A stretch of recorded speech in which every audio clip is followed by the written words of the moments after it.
Hello बच्चों, स्वागत है आपका हमारे यूट्यूब चैनल एजुकेशन मित्रा पर। आज की इस वीडियो में हम एनसीईआरटी क्लास 10th का साइंस का चैप्टर नंबर 9 जिसका नाम है प्रकाश, परावर्तन एवं अपवर्तन, इस चैप्टर को हम डिटेल्स में समझने का प्रयास करेंगे।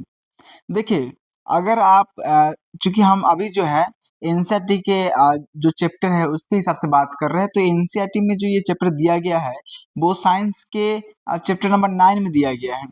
लेकिन अगर आप फिजिक्स, केमिस्ट्री और बायोलॉजी के अगर अलग अलग बुक पढ़ते हैं तो ये फिजिक्स का चैप्टर नंबर फर्स्ट आएगा, जो सेपरेट बुक होता है। जैसे कि अगर आप आलोक प्रकाशन का पढ़ रहे हैं या भारती भवन का पढ़ रहे हैं या किसी अन्य प्रकाशन का भी अगर बुक पढ़ रहे हैं, तो उसमें जो ये चैप्टर मिलेगा आपको फिजिक्स का चैप्टर नंबर फर्स्ट मिलेगा। ठीक है। अब उसमें क्या है कि कई बार जो है एनसीईआरटी की अगर हम बात करें तो इसमें ये परावर्तन और अपवर्तन जो है एक ही चैप्टर में दिया गया है। लेकिन जो हमारे अलग अलग राइटर्स के बुक आते हैं तो उसमें क्या है कि परावर्तन जो है इसको एक अलग चैप्टर में बताया गया है और अपवर्तन के लिए दूसरा चैप्टर होता है। लेकिन हम जो अभी बात कर रहे हैं वो हम एनसीईआरटी के चैप्टर से बात कर रहे हैं। तो ये हमारा एनसीईआरटी क्लास 10th का साइंस का चैप्टर नंबर 9 है, जिसका नाम है प्रकाश, परावर्तन एवं अपवर्तन, लाइट रिफ्लेक्शन एंड रिफ्रैक्शन। तो यहाँ पे हम प्रकाश और उससे संबंधित दो घटनाओं के बारे में चर्चा करेंगे, जिसका नाम है हमारा परावर्तन एवं अपवर्तन। तो सबसे पहले हम डिस्कस करेंगे परावर्तन क्या होता है, फिर डिस्कस करेंगे अपवर्तन क्या होता है। उससे पहले हम चर्चा करेंगे प्रकाश क्या होता है, प्रकाश के विभिन्न गुण क्या क्या होता है। हम सब जानते हैं प्रकाश या लाइट क्या होता है। देखिए, हम सबसे पहले बात जानते हैं कि हमें देखने के लिए प्रकाश की आवश्यकता होती है। बिना प्रकाश के हम किसी चीज को नहीं देख पाएंगे। सपोज कीजिए कि आप एक अंधेरे कमरे में हैं और उसका लाइट बंद है, वैसे अंधेरा है तो ये कमरा क्या होगा, लाइट तो बंद ही होगा, तो आप किसी चीज को नहीं देख पाते हैं। लेकिन जैसे ही उस कमरा में हम उस बल्ब का जो स्विच ऑन करते हैं वैसे ही हमें हर चीज देखने लगता है। इससे पता चलता है कि हमें देखने के लिए क्या है, लाइट की आवश्यकता होती है। तो डेफिनेशन भी इससे संबंधित है कि लाइट की डेफिनेशन की बात करें तो लाइट क्या है, तो लाइट यानी कि प्रकाश वह बाह्य भौतिक कारण यानी कि एक्सटर्नल फिजिकल कॉज है जिससे हमें किसी वस्तु को देखने की अनुभूति होती है। यानी हम किसी वस्तु को देख पाते हैं, ये किसकी वजह से संभव हो पाता है, तो ये प्रकाश की वजह से संभव हो पाता है। डेफिनेशन आपको एज इट इज याद कर लेना कि प्रकाश वह भौतिक कारण है जिससे हमें किसी वस्तु को देखने की अनुभूति होती है। अब हम बात करते हैं प्रकाश के गुण क्या है। तो सबसे पहला जो आपको याद रखना है कि प्रकाश जो है एक प्रकार का ऊर्जा है। क्या है, प्रकाश एक प्रकार की ऊर्जा है, ऊर्जा का एक रूप है जो हमेशा सीधी रेखा में गमन करती है। यानी प्रकाश जो है अगर हम सीधी रेखा की बात करें तो कुछ इस तरीके से गमन करती है। ठीक है। तो यहाँ पे दो बात है प्रकाश के गुण की बात। पहला क्या है कि प्रकाश जो है ऊर्जा का एक रूप है, और दूसरा जो आपको याद रखना है कि यह हमेशा जो है सीधी रेखा में गमन करती है। कई बार ये क्वेश्चन आपको आता भी है कि प्रकाश के गुण लिखें, तो आपको इन सारी बातों को लिखना है। दूसरा जो है वो है कि यह निर्वात यानी कि वैक्यूम से होकर भी गुजरती है। अब ये निर्वात क्या होता है, निर्वात का मतलब होता है जहां कुछ भी नहीं हो, एकदम खाली वैक्यूम, यहां तक कि हवा भी न हो, तो वैसे जगह को हम क्या बोलते हैं, वैक्यूम बोलते हैं, निर्वात बोलते हैं। तो प्रकाश जो है वो वैक्यूम से भी होकर गुजरता है। ठीक है। जैसे कि आप इसको ऐसा समझ सकते हैं, जैसे आप इमेजिन कीजिए कि आप गाड़ी के अंदर है, ठीक है, और गाड़ी का शीशा बंद है, तो होता क्या, आप अंदर से कुछ भी बोलते हैं बाहर सुनाई नहीं देता है। क्यों? क्योंकि आवाज के लिए जो माध्यम है वो हमारा हवा होता है। अगर हवा न हो तो हमारी आवाज नहीं सुनाई देता। जो होता क्या है, जब गाड़ी में बंद तो हमारा जो अंदर का हवा है वो बाहर की तरफ नहीं आ पाता, जिस कारण हमारा आवाज जो है वो भी अगले को सुनाई नहीं देता है। यानी कि आवाज जो है साउंड को ट्रेवल करने के लिए हमें हवा की आवश्यकता होती है। हवा एक माध्यम हो गया। लेकिन अगर हम लाइट की बात करें तो अगर आप अंदर उस गाड़ी के अंदर भी है और लाइट अगर कोई जला रहे हैं तो वो बाहर से दिख जाता है कि अंदर की लाइट बंद है या फिर चालू है। तो चूंकि लाइट को क्या है कि यह निर्वात में भी ट्रेवल कर सकता है, निर्वात में भी गमन कर सकता है। निर्वात में प्रकाश का वेग 3 गुने 10 के पावर 8 मीटर प्रति सेकेंड होता है।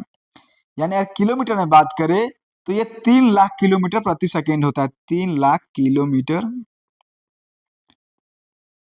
प्रति सेकेंड। यहाँ हम बात कर रहे हैं किलोमीटर में, आपको ध्यान क्या देना कि हम किलोमीटर की बात कर रहे हैं। लेकिन अगर मीटर में बात करें तो 3 गुने 10 के पावर 8 मीटर प्रति सेकेंड होता है।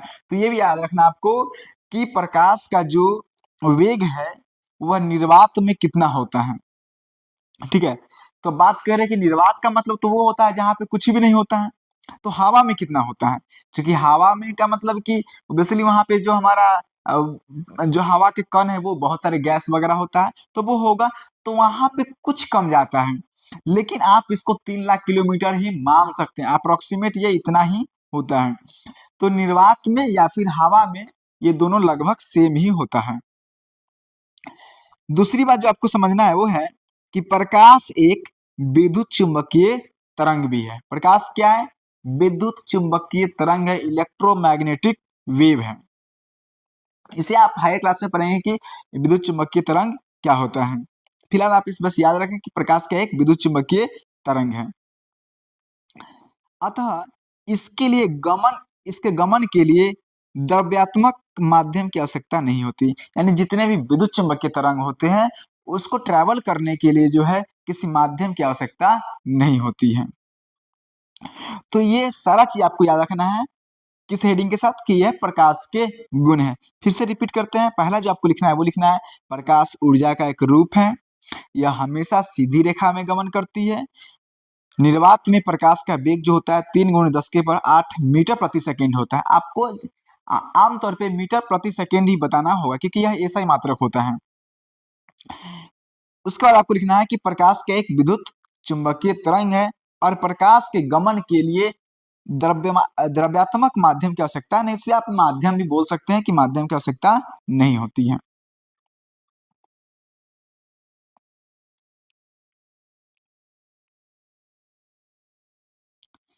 अब है कि हम किसी भी चीज को कैसे देख पाते, कैसे देखते हैं हम किसी चीज को। तो देखिए यहाँ इसके लिए हमें सबसे पहले आपको पिक्चर के माध्यम से आते हैं, फिर हम ये पढ़ेंगे किस प्रकार से। देखिए किसी भी वस्तु, जैसे ये हमारा क्या है, फूल है, ये हमारा एक गुलाब का फूल है, इसे हम कैसे देख पाते हैं। तो इसके देखने की क्रिया क्या है कि सबसे पहले इस फूल पे जो है ये सूर्य का प्रकाश पड़ रहा है। क्या पड़ रहा है? ये सूर्य का प्रकाश इस फूल पे पड़ रहा है। फिर क्या होता है, ये फूल पर पड़ने के बाद जो है ये प्रकाश जो है टकराकर हमारी आंखों पे पड़ता है। ठीक है, तब जाके हम इस वस्तु को देख पाते हैं। अगर कुछ ऐसा हो कि ये जो सूर्य का प्रकाश हो और किसी कारण इसको हम यहाँ तक आने न दे तब भी हम इस वस्तु को नहीं देख पाएंगे। या ये जो है फूल पे ये प्रकाश तो पड़ रहा है लेकिन कुछ ऐसा हो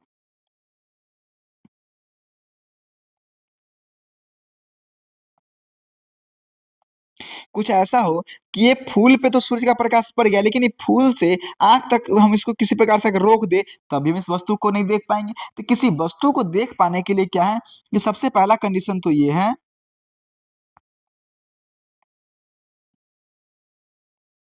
कि हम जिस वस्तु को देखना चाहते हैं उस पे है प्रकाश आनी चाहिए।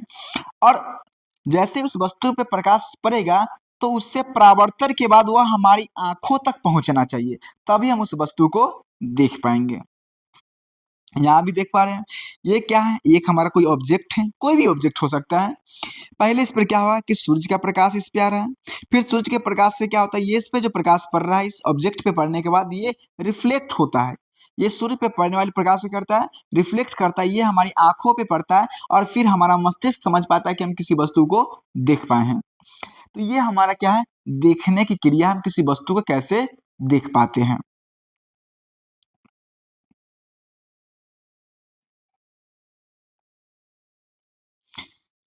जब बत्ती जलती है तो प्रकाश की किरण उन वस्तुओं पर पड़ती है। ठीक बात है, जैसे ये कोई फूल बताते गुलाब का, ये है कि इस पे क्या हुआ, लाइट पड़ा और पुनः परावर्तित होकर हमारे आंख के रेटिना पर उस वस्तु का प्रतिबिंब बनता है। फिर यहाँ से परावर्तित होकर कहाँ पड़ता है, हमारी आंखों पर आता है। और आंख के किस भाग पे, तो ये रेटिना पर उस वस्तु का प्रतिबिंब बनता है। फिर उस वस्तु को हम क्या करते हैं, देखने लग जाते हैं। निष्कर्षतः इस प्रकार कहा जा सकता है कि प्रकाश एक माध्यम है जिसके कारण हम किसी वस्तु को देख पाते हैं और इसकी अनुपस्थिति में किसी वस्तु को देखना क्या है, असंभव है। यानी बिना प्रकाश के हम किसी वस्तु को नहीं देख पाते हैं। अब है किरण, रे। किरण को हम इंग्लिश में क्या बोलते हैं, रे। किरण क्या होता है, तो प्रकाश के गमन पथ की दिशा को किरण कहते हैं। गमन पथ मतलब प्रकाश जिस रास्ते से चलता है उसको ही हम क्या कहते हैं, किरण कहते हैं। और किरण को हम इस प्रकार से इस पिक्चर के माध्यम से हम दिखाते हैं। यानी एक तरफ तो इसका एंड होता है और दूसरी तरफ ही इसका ये तीर का निशान होता है। यानी प्रकाश एक डायरेक्शन में चलता है। ऐसा क्यों, तो देखिए इसके लिए आप एक टॉर्च की बात करते हैं। देखिए ये एक टॉर्च है, ठीक है। टॉर्च में आप देखते होंगे कि जैसे ही अगर इसमें हम लाइट जलाएं और ये लाइट अगर निकल रहा है तो ये हमेशा इस डायरेक्शन में ही जाता है। क्या होता है, इस डायरेक्शन में ही जाता है ये एक टॉर्च। तो जब भी हम टॉर्च को जलाते हैं, स्विच ऑन करते हैं, तो ये इधर क्या पीछे की तरफ आता है क्या, नहीं। तो हम कह सकते हैं कि लाइट जब यहाँ से सिर्फ आगे की तरफ जा रहा है यानी एक ही डायरेक्शन में जाता है। इसलिए जो है किरण जो होता है, तो ये जो लाइट जाने की जो दिशा है उसे ही तो हम किरण कहते हैं। तो किरण को हम इस प्रकार से दिखाते हैं।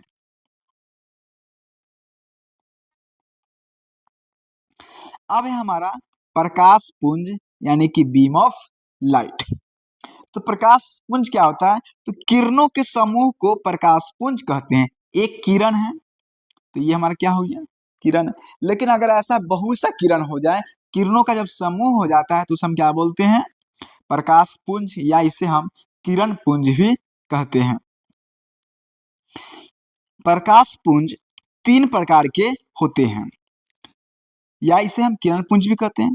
पहला है हमारा पैरेलल बीम ऑफ लाइट, दूसरा है कन्वर्जेंट बीम ऑफ लाइट और तीसरा है हमारा divergent beam of light. Parallel को हम बोलते हैं समांतर किरण पुंज, कन्वर्जेंट को बोलते हैं अभिसारी किरण पुंज और डाइवर्जेंट को बोलते हैं अपसारी किरण पुंज। हम इसे लिख दे रहे हैं। पैरेलल को बोलते हैं समांतर किरण पुंज, कन्वर्जेंट को बोलते हैं अभिसारी अभिसारी किरण पुंज और डाइवर्जेंट को बोलते हैं अपसारी किरण पुंज, अपसारी किरण पुंज। तो ये हमारा तीन प्रकार के क्या होते हैं, प्रकाश पुंज या किरण पुंज होते हैं। सबसे पहले हम बात करेंगे समांतर प्रकाश पुंज, पैरेलल बीम ऑफ लाइट। जिस प्रकाश पुंज की सभी किरणें समांतर होती है उसे क्या कहते हैं, समांतर प्रकाश पुंज कहते हैं। ये देख रहे हैं ये किरण सबके सब क्या है, सब एक दूसरे के समांतर है। क्योंकि समांतर का है कि दोनों के बीच का जो गैप है वो हमेशा क्या है, सेम होता, ये गैप जो है सेम होता है।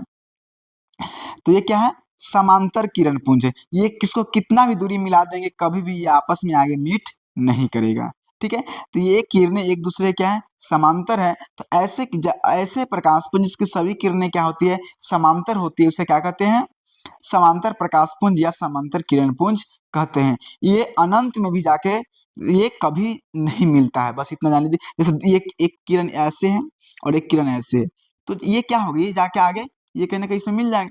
लेकिन जब किरण इस प्रकार से हो तो ये किरणें कभी भी आपस में जाके नहीं मिलता है। तो ये इस प्रकार की किरणें हमारे समांतर किरण पुंज कहलाती हैं। दूसरा है हमारा अभिसारी प्रकाश पुंज या अभिसारी किरण पुंज, कन्वर्जेंट बीम ऑफ लाइट। जिस प्रकाश पुंज की सभी किरणें एक बिंदु पर मिलती है उसे अभिसारी प्रकाश पुंज कहते हैं। इसे संश्रित प्रकाश पुंज भी कहा जाता है। देखिए, ये सारी किरणें आ रही है और सब एक बिंदु पे मिल रही है। ये सभी किरणें क्या है, आके एक बिंदु पर मिल रही है। तो ऐसे किरण पुंज को हम क्या बोलते हैं, अभिसारी किरण पुंज कहते हैं या संश्रित प्रकाश पुंज भी कहते हैं, क्योंकि सब के सब एक बिंदु पे आके मिलता है। दूसरा है हमारा अपसारी प्रकाश पुंज। अपसारी प्रकाश पुंज को हम बोलते हैं डाइवर्जेंट बीम ऑफ लाइट। जिस प्रकाश पुंज की सभी किरणें एक बिंदु से निर्गत होकर मतलब निकलकर विभिन्न दिशाओं में फैल जाती है उसे अपसारी प्रकाश पुंज कहते हैं। इसे अपसरित प्रकाश पुंज भी कहा जाता है। अपसारी प्रकाश पुंज में क्या होता है कि जितने भी किरणें हैं सब एक ही बिंदु से निकलता है। ये देखिए, इसी बिंदु से निकला है, ये प्रकाश पुंज भी इसी बिंदु से निकला, ये प्रकाश पुंज भी इसी बिंदु से निकला है, ये प्रकाश पुंज भी इसी बिंदु से निकला है और ये प्रकाश पुंज भी इसी बिंदु से निकला है। तो जब किरणों का समूह या बोल सकते हैं सभी किरणें एक ही बिंदु से निकलकर विभिन्न दिशाओं में फैल जाती है तो उसे हम क्या बोलते हैं, उसे हम अपसरित प्रकाश पुंज कहते हैं।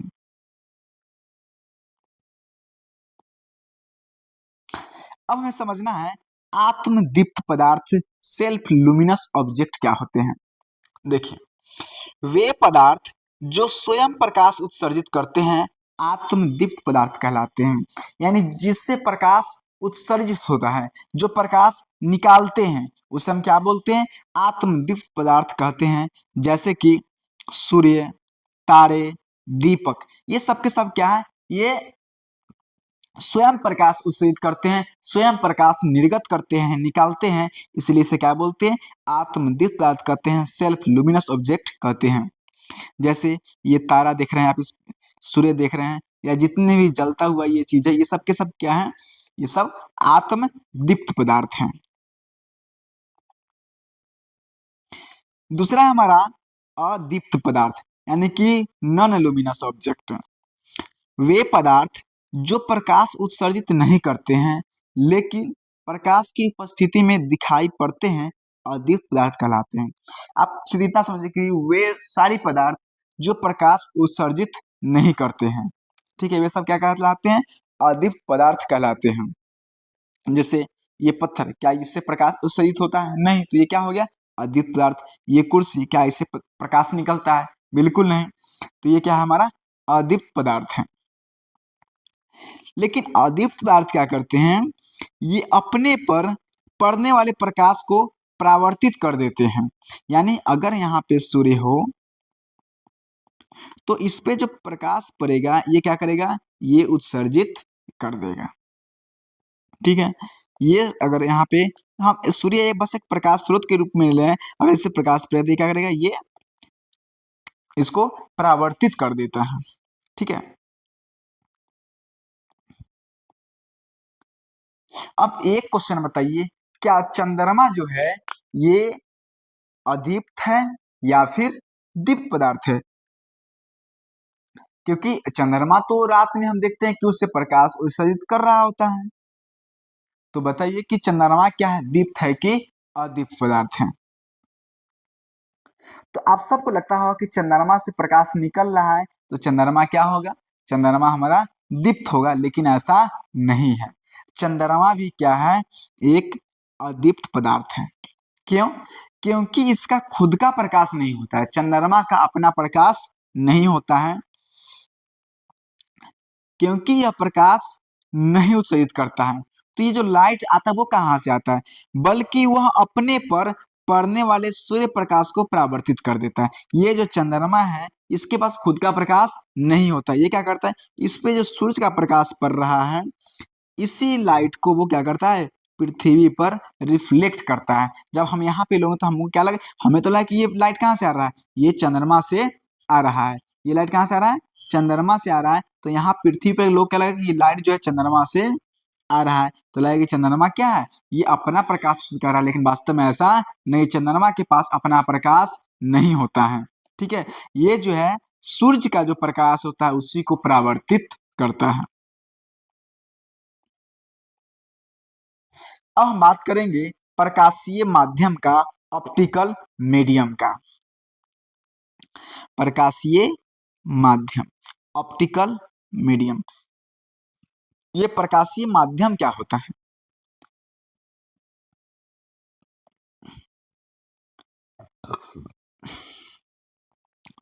वह क्षेत्र जिससे होकर प्रकाश वस्तु से निकलकर आंख तक पहुंचती है, प्रकाशीय माध्यम कहलाती है।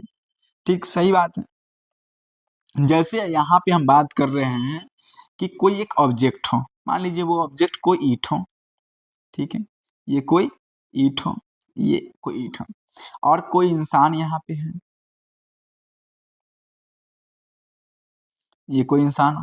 तो ये प्रकाश अगर यहाँ पे कोई प्रकाश, अगर सूरज का प्रकाश इस पे पड़ रहा है तो ये ट्रैवल करेगा ना, ये यहाँ से आएगा ना, तो ये जो बीच का जो माध्यम है वही क्या कहलाएगा, प्रकाशीय माध्यम कहलाएगा। यानी वह क्षेत्र जिससे होकर वस्तु से निकलकर आंख तक पहुंचने में जो क्षेत्र आता है उसे हम क्या बोलते हैं, प्रकाशीय माध्यम कहते हैं, क्योंकि इसी से ट्रैवल, तो लाइट जब यहाँ से निकला होगा तो इसी क्षेत्र से होकर तो आया होगा, तो इसी क्षेत्र को हम क्या बोलते हैं, प्रकाशीय माध्यम कहते हैं। अब ये हवा भी हो सकता है, आमतौर पे हवा होता है, ये पानी भी हो सकता है, हम जब गाड़ी की बात किए तो उसमें कांच भी हो सकता है, ये ताप भी हो सकता है। तो ये सब क्या है, ये सब हमारा प्रकाशीय माध्यम है। सबसे आमतौर पे जो है हम लोग हवा से बात करते हैं, हवा में ही होते हैं, क्योंकि देखिए जमीन पे है, हम यहाँ है, और कोई इंसान अगर दूर है तो जब हम बात कर रहे होते हैं तो हमारे और उसके बीच में हवा होता है। ठीक है, तो उस टाइम जो हमारा प्रकाशीय माध्यम है वो क्या हो जाता है, वो हवा हो जाता है।